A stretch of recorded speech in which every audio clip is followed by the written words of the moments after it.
పసరంబు పంజైన బసుల కాపరి తప్పు, ప్రజలు దుర్జనులైన ప్రభుని తప్పు.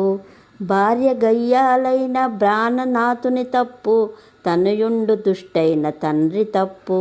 సైన్యంబు చెదిరిన సైన్యనాథుని తప్పు, కూతురు చెడుదైన మాత తప్పు.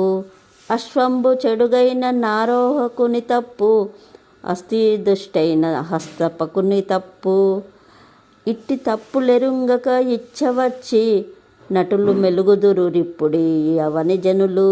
భూషణ వికాస శ్రీధర్మపురి నివాస, దుష్ట సంహార నరసింహ దురిత దూర. ఓ నరసింహస్వామి, పశువు చెడ్డదైన గొల్లవాని తప్పు, జనులు దుర్మార్గులైతే రాజు తప్పు, భార్య గయ్యాలైతే భర్తది తప్పు, పుత్రుడు చెడైతే తండ్రి తప్పు, సైన్యం పారిపోతే సేనాధిపతి తప్పు, కూతురు చెడిన తల్లిది తప్పు, గుర్రం చెడ్డదైతే రౌతుది తప్పు, ఏనుగు చెడ్డదైతే మావటిది తప్పు. ఈ విధంగా తప్పులు తెలియక ఈ కాలంలో ప్రపంచమందలి జనులు తమ ఇష్టం వచ్చినట్లు ప్రవర్తిస్తున్నారు. ఓం నరసింహాయ నమః. 12వ పద్య పరిమళం.